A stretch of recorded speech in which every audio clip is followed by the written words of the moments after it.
In this week's video, I am visiting a foggy forest and trying out my Hasselblad X2D with the 35 to 75 millimeter lens. Now I have also brought my Sony a7R5 with the Tamron 28 to 200 millimeter because I do think that my biggest struggle is definitely going to be the reach of the Hasselblad camera.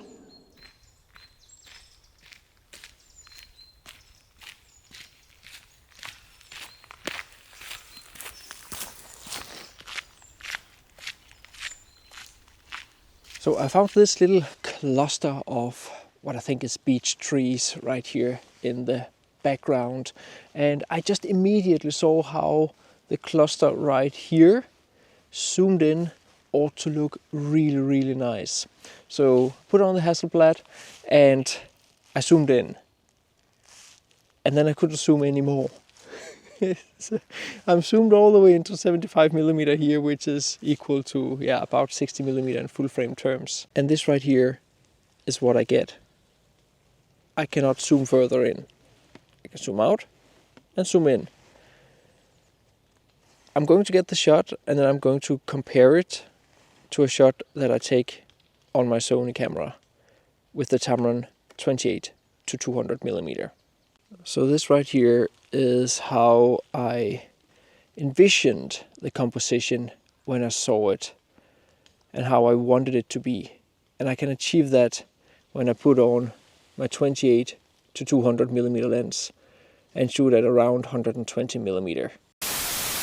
So let's just zoom in and look what I actually captured with the two cameras. So here is the overall photo, and when I zoom in, and you can see right here with the Hasselblad overlaid right here, and when I turn that off, you can see the Sony, the details are just much finer in the Sony and Tamron combination. However, when we zoom out, I am not a snob when it comes to resolution, so I would be hard pressed to say that you would see a massive difference if you actually printed these two photos and compared them.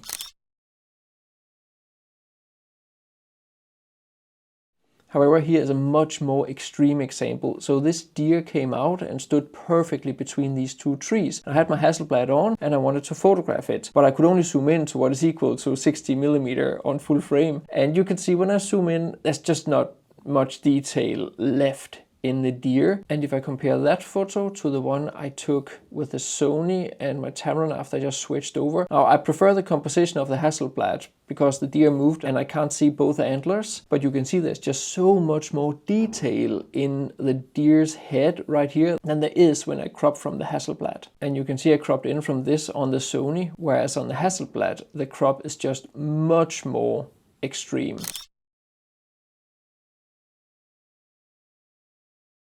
So the point here is obviously not to bash on the Hasselblad. It's a phenomenal camera, but at some point your 100 megapixels in the camera house cannot make up for not having the proper focal length in the lens. And here's another example. I took a 200 millimeter that I really like, and I captured that deer right there between a couple of trees. And I simply wouldn't have been able to get such a detailed photo with the Hasselblad.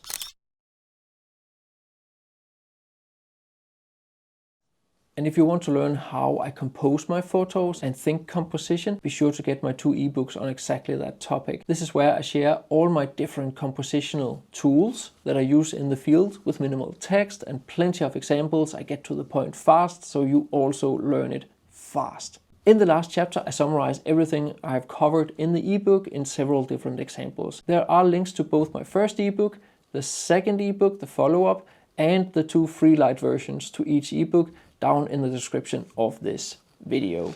So already walking here, I can definitely say that I think Hasselblad will do themselves a massive favor by designing a telephoto zoom lens, like something like a 70 to 200 millimeter equivalent in full frame terms, because that is definitely what I feel I want to use the most when walking around in this forest right here. I really need more reach. And I do know that they have a prime lens that is zoomed more in. I think it's equal to 135 millimeter in full frame terms.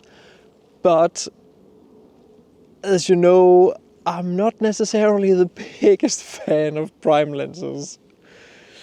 So yeah, a telephoto zoom lens, Hasselblad, do that. And you have a really, really strong setup, I think.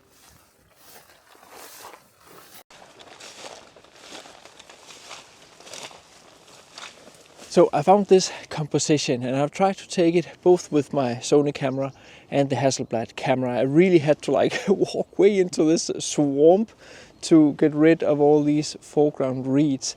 But even then, I'm still like, it's a bit frustrating. It's funny because one of the things that so many people really enjoy about the Hasselblad camera is the aspect ratio of 4:3. I'm not a fan of that aspect ratio at all. Vertically, yes, fine. I like 4:5s and 3:4s because you can kind of feel that a 2:3 becomes a little bit elongated. But when it comes to the horizontal photos, gosh, it's such an annoying way to see the world. I'm sorry to say it, I really, really do not like it.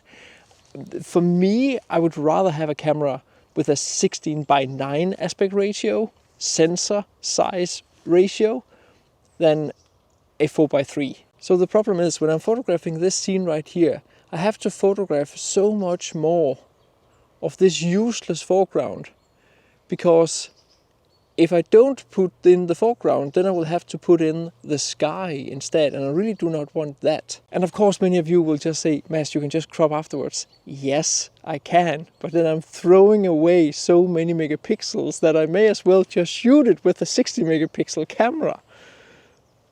I'm not sure that that's the solution, just cropping. Yeah, it's, it frustrates me a little bit. I want this camera to be so good, but I just find myself grabbing the Sony and wanting to use the Sony with the Tamron 28-200 when I'm walking around in this forest, because I just have so much more flexibility with this camera and this lens than I have with the Hasselblad. So from this location I captured this one from Hasselblad, zoomed all the way in, and here at 71mm from the Sony. If I overlay the two photos as much as I can, you can see here Sony on top, Hasselblad below, and we zoom all the way in here, you can see the fine details of the Hasselblad is just so much better than the Sony Tamron combination. If we zoom further in, all the way into 400mm, we are pixel peeping now, but you can see there's actually a spider web here in the background that you can hardly see with the Sony Tamron combination, but you can easily see it on the Hasselblad. Like you can even see the individual spider web strings right here. If we zoom out, you can see how far away I'm actually standing and taking this photo. It is quite impressive. Now I will put in the final edited versions of the photos I show in this video here. If you want to learn how I edit my photos, right now you can get $100 off with the Black Friday deal for my big editing course, Photoshop for Landscape Photographers. In this course, I take you by hand from start to finish. I teach you how to use the different programs. If you already use Lightroom, you can benefit so much from this course because I'm editing a lot in Camera Raw, which Lightroom is built on, and from there I go into Photoshop and finish up the photos. Throughout this course I cover all the different techniques I use to create my style of photographs. Everything from luminosity masking to cleaning your photos properly, how to use and add glow and atmosphere, and how to make advanced blending, and much more. There is a coupon code and the link to the course down in the description of this video. Now it has actually been several weeks since I was out filming this part here, and I've had some room to think. And because honestly when I came back home I was quite frustrated. I was frustrated with the Hasselblad because I felt I was so limited in my choices with it, despite actually having the zoom lens. So I have actually seen quite a lot of videos about the X2D and people's thoughts on the camera, and I think that I have to change the way I think about this camera. And it's the same thing when it comes to the crop factor. I generally prefer to have the optimal sharpness that I can actually get from the camera and lens combination. However, given that it is such a big sensor, at the very least somewhat larger than a full frame, I do have more megapixels to work with. And I know that a lot of people have been asking Hasselblad to recreate their X-Pan format camera. However, with the X2D, if you crop it down to the X-Pan format, you will get a format that looks like this. And that's a format I actually really like.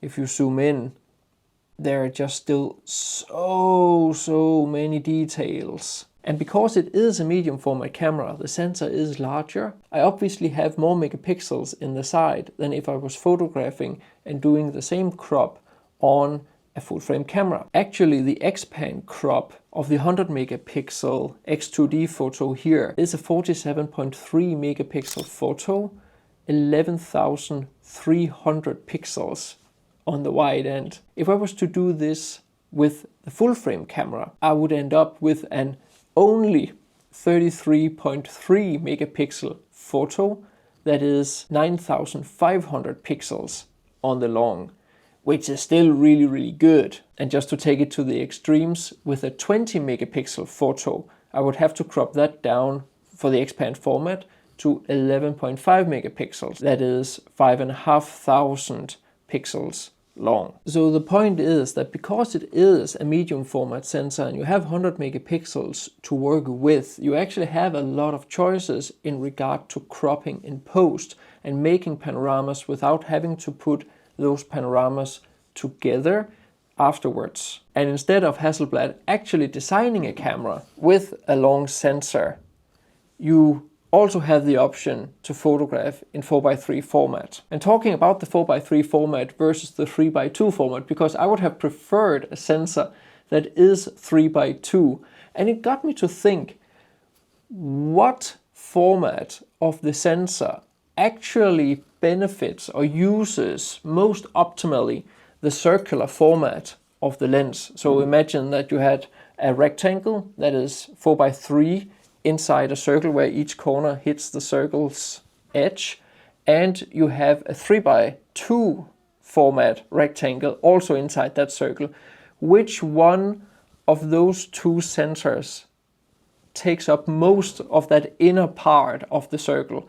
So there's a lot of math to that apparently. So I asked ChatGPT, and after a lot of talking here, we reached the conclusion that the 4:3 rectangle covers approximately 4% more of the circle than the 3:2 format. That's negligible. However, if you do have a 3:2 format, that would obviously be longer than the 4:3 format. So that would actually benefit the X-Pan crop more than the 4:3 format. However, it would then punish those who prefer to crop in, let's say, 5:4 or 1:1. Bottom line is that there's always a give and take. So in the end, I just wish that I had more flexibility with my X2D, because it is a really great camera, and I just feel I miss those extra lenses, one for the wide end and one for the long end.